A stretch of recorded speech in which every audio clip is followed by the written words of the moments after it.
こんにちは。行政書士社会保険労務士の大園です。中小企業経営のちょっといい話ということで動画をお送りをしております。今回は助成金、補助金について解説をしていきたいと思います。新型コロナウイルス感染症収束後ですね、訪日外客数というのが毎年過去最高を更新をしているという状況の中で、今課題になっているのが宿泊業の人手不足といったところではないでしょうか。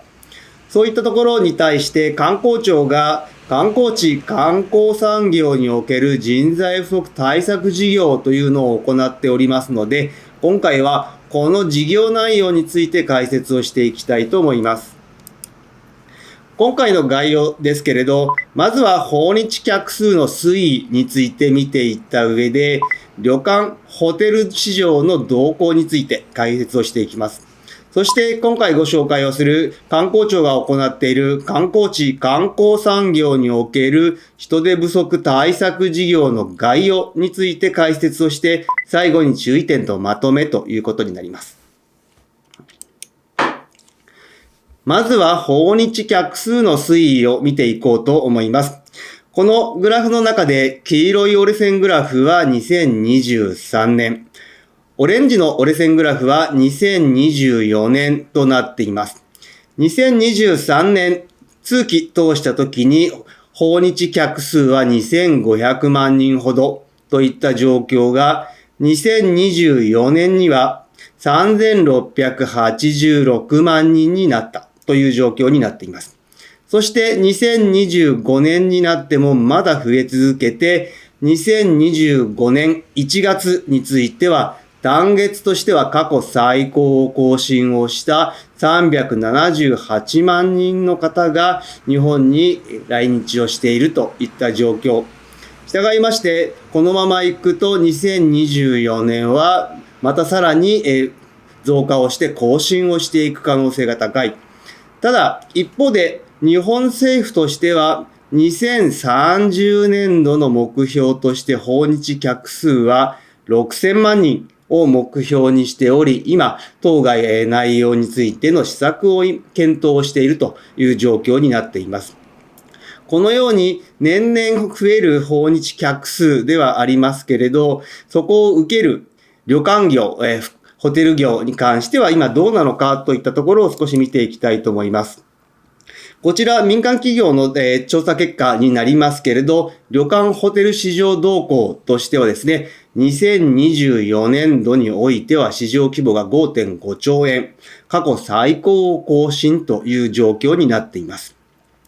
そして、約3割を超える旅館ホテルの業種の方が増収となっていて、やはりインバウンドが追い風になっているという状況になっています。ただ、一方で、このインバウンド増加による過去最高を更新をしているという状況ですけれど、懸念と課題というのも挙げられております。増収の割合というのは前年比で減少している。また、減収と答えた旅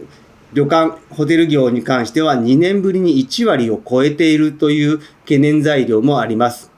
なぜこのような状況になってきているかというと、清掃スタッフなどの人手不足で稼働率が低下をしているといったところ。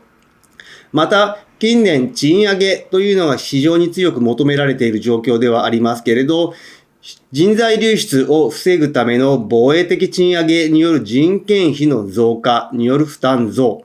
またエネルギーですとか食材費などのコストが増加をしているといった懸念があり、なかなかインバウンドの伸びほど市場規模が伸びていくということが望めないかもしれないという状況になっております。こういった状況の中で今後増え続けていくインバウンドに対して旅館ホテルにおいてはこのような懸念と課題を解決をしていく必要があるというふうに考えられています。そういった状況を考えて観光庁の方で行っている事業が観光地・観光産業における人材不足対策事業といったものになります。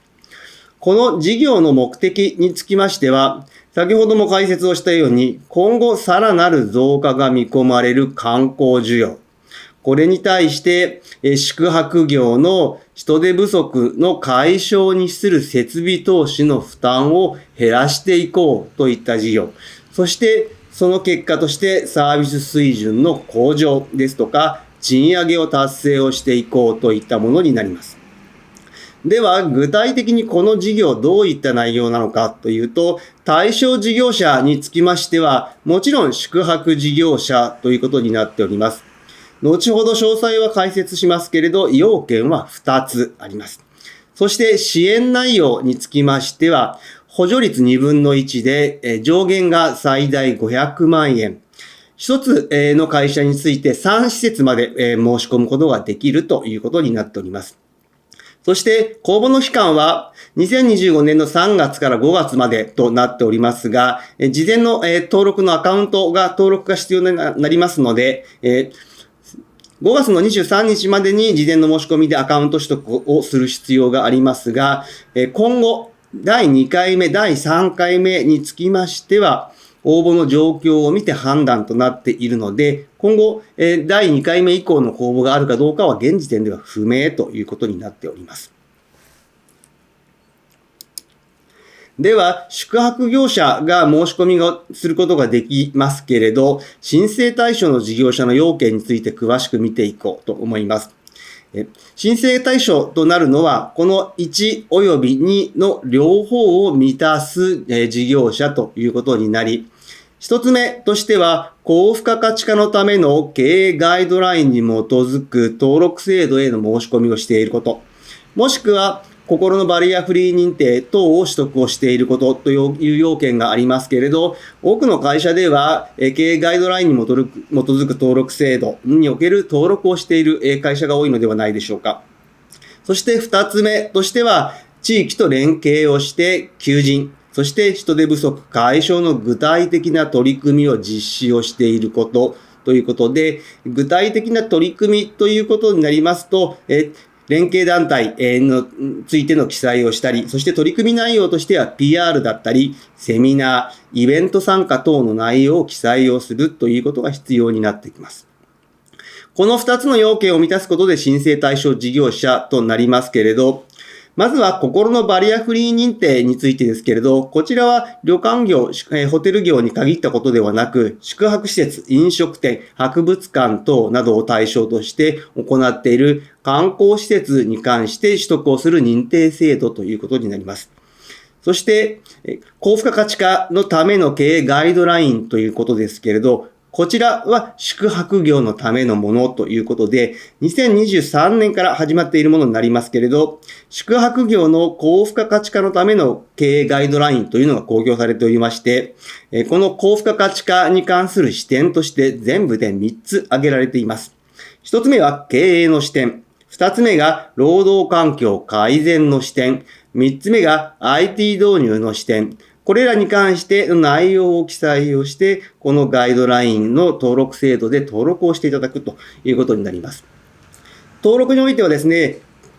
高付加価値経営旅館等というところと、準高付加価値経営旅館等という2区分がありますので、ご自身の会社の状況に合わせて登録をしていただければと思います。そして対象経費ですけれど、区分 A と B が分かれておりまして、A に関しては、申請においての、理由の記載を要しないもの。そして B に関しては記載を要するものとなっております。では A についてですけれど、こちらはですね、宿泊施設における別の用紙にあります、システム、設備、備品等の購入をする場合には、理由を必要としない。それ以外のものに関しては、申請書に理由を記載をするという形になっております。では、区分 A についてはどういったものなのかということですが、こちらはですね、フロント業務ですとか、予約デスク業務、清掃業務、バックサポート業務、食事の準備というような大きな大項目が挙げられておりまして、具体的には自動チェックインですとか、ポスレジ、または宿泊の予約システムや会計ソフト、清掃ロボット、もしくは配膳ロボット、そういったものを購入をする場合には理由を要しないということになっておりますので、それらの以外のものを買う場合には理由を記載をしていただくということになります。そして最後に注意点とまとめになります。